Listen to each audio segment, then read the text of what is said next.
Hey viewers, my name's Kara. I'm your host for Tuesdays on the Pagan Perspective, and this week we're talking about sigils.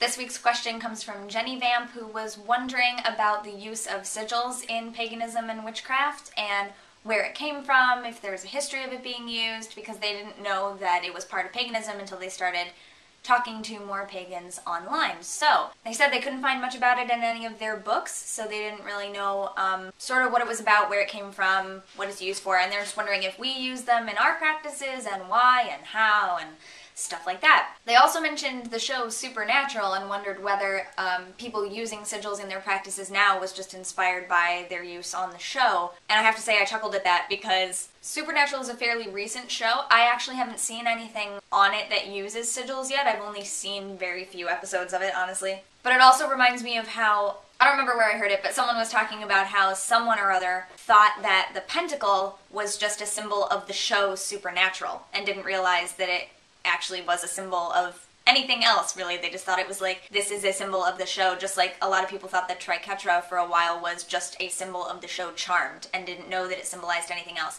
So sigils are definitely a lot older than the show Supernatural, and they've been used for centuries. I don't know exactly when they started being used. I may or may not have been there, I don't know. But I just went through one stack of my books that was sitting on the floor right here, actually, not even on my bookshelf.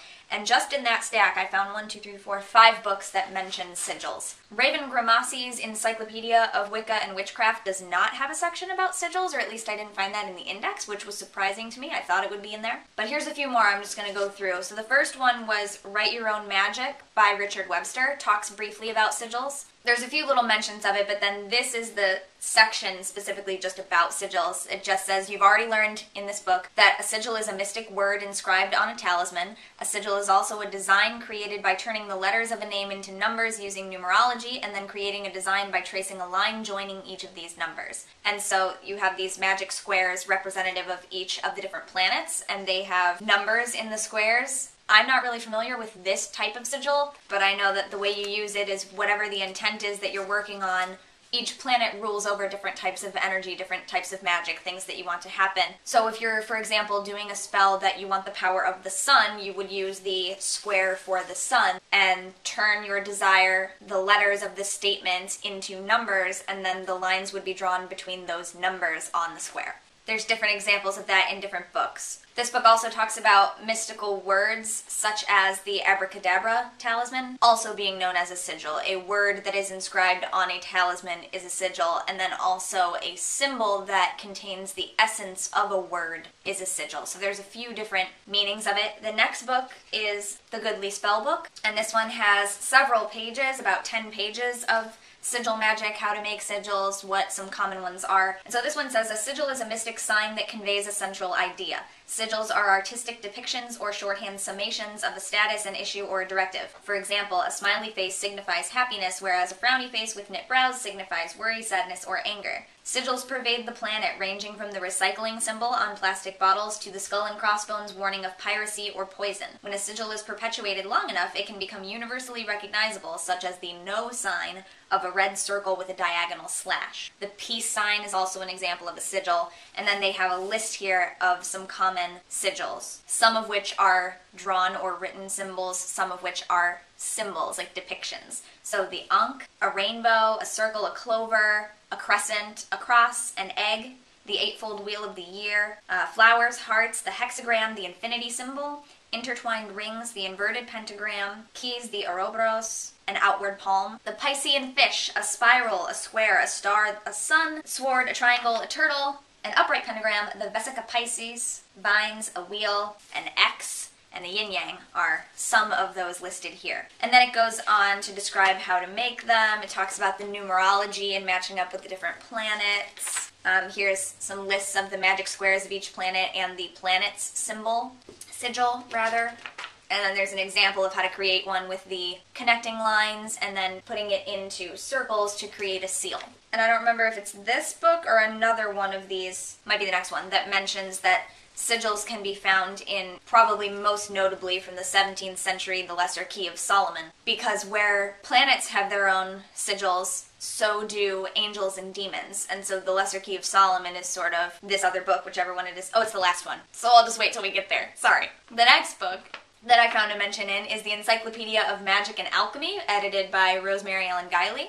And this section says that a sigil is, in magic, symbols that express occult forces such as contained in a set of ideas, sacred names, and the numerical essences of planets. Israel Regardi described symbols as, quote, symbols representing either an inherent occult force in man or an essence or principle obtaining as an intelligent moving force in the universe. The term sigil comes from the Latin sigillum, which means seal. A sigil itself does not call forth spirits, but serves as a physical focus through which the practitioner achieves a desired state of mind. Its primary purpose is to stimulate the imagination of the magician in accordance with the purpose of a ritual. A sigil is given energy via visualization, chanting, and intensity of will, and is then sent. The correct use of sigils is one of the factors that determines the success of the ritual. Sigils are created from numbers in magic squares. They can also be symbols, astrological signs, runes, and even designs created by a magician. They can contain the entire essence of a spell or the magical properties of celestial forces, spirits, or deities. A magician might have a personal sigil that he or she engraves upon his or her tools. Sigils can also serve as the focus of meditation and contemplation. And then it goes on for another quarter of a page about another person known for developing his own system of sigils, which is Austin Osman Spare, or Spar. So that's what that one says. The next book is Solitary Witch by Silver Ravenwolf, talks about sigils as well. There's a section called Sigils, Symbols, and Magical Alphabets in part 4 of this book. She gives some examples that have already been covered earlier in the book, such as the pentagram, the equal-armed cross, runic glyphs, alchemical ideograms, tarot trump cards and pips, astrological symbols, elemental drawings, and the hexagram. And then she goes through some of the basic ways of going about it, that you should research the symbol and know all the history behind it before you decide to use it.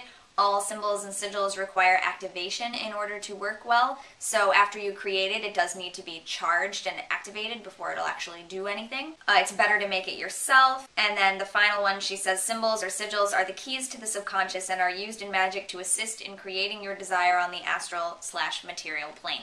And then she talks about how, a flag, for example, is just a flag, but it's also a symbol, and the things on it represent something to the people who look at it. And once it's ingrained within a culture, for example, the American flag, you can look at the flag and know what it symbolizes, or at least some feelings that are associated with it automatically. And then she talks about matching a sigil to your intent and how to reduce a statement of your intent, reduce it down to individual letters, and then either turn those letters into numbers and use something like the magic square, or you can combine the letters themselves into a depiction that's made of letters all put together. The letters version is usually the kind that I use. I do use sigils. I'm not as familiar, like I said, with the magic squares things. Just seems a little bit more difficult to me, a little more involved. I've never done something like that. I might at some point, but for the most part when I use sigils, it's just something quick that I want to use as part of a ritual, or a lot of the time even spur of the moment, something that I just want to doodle real quick. I don't have access to what the squares were or anything like that, so I just use the letters. And I like being artistic and creative, and I think that finding different ways to combine the letters together into an image gives you a little more freedom. There's a lot more options. And then she talks about empowering the symbols and different magical alphabets that you can use and things like that. The final book, this is a new one that I got from my friend who was getting rid of some books and thought I might like this one. Don't know why they ever thought I'd, The Element Encyclopedia of Secret Signs and Symbols. In this section on sigils, the editor says, although a sigil is the name applied to a signet or seal that belongs to a fraternity order, as a magical symbol it is less straightforward. A sigil is a symbol that belongs in particular to the Western tradition of magic. The word itself has origins in a Latin word sigillum, meaning seal. Pretty much every book says that. Is a personalized glyph or emblem that carries a specific meaning or intent. This author also says there's a Hebrew word, segula. I don't know if I pronounced that well. Segulah is the Latin spelling. English spelling, which may or may not be related to the sigil, but which describes very well what a sigil actually is. Sigula means a word, action, or item of spiritual effect. This has similar meaning to that of talismans. Sigils generally appear in a drawn or written form, although it's possible for them to be rendered in sound or as a solid three-dimensional object. So the other books didn't mention that. And then it talks about how bind runes are a good example, and astrological signs and planets have their own sigils, and then this is where it goes into the angels and demons thing.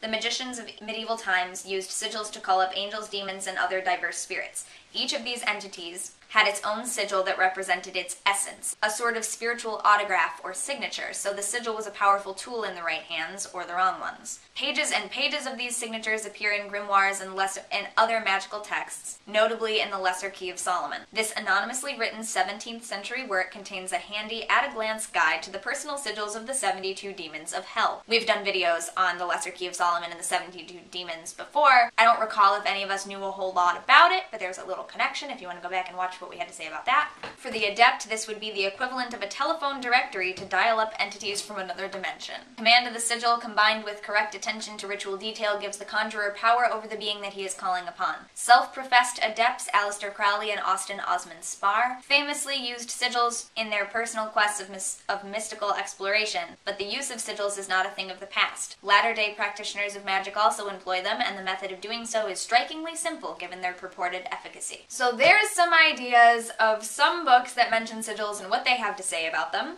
Some mention of at least one 17th century text where they are used or found. Other than that, I don't really know specifically, personally, why they started being used in witchcraft, or if they were originally used in witchcraft, or if it was originally other sorts of occult practices or demonology in general. And if you're talking angels and demons, then Christian mystics likely would have used them as well. I think it's something that has just always been used in occult practices in general and anything mystical, not just paganism, but paganism has adapted it or adopted it because it's part of the system of magic. It's part of the traditions of magic that have been ongoing for centuries. Like I said, I use them, particularly the letter ones, because it's something quick, it's creative, and it's a way to take something kind of concrete and bland and, you know, a specified intent and turn it into something beautiful that can be used, and it's personal and no one else knows what it is unless you tell them. So it has a very personal energy to it, and it's something very simple. The other really well-known form is the type with the magic squares connecting the lines and circles in that, and you probably are more familiar with seeing images of those. I've seen people with tattoos of that type of sigil as well, and that's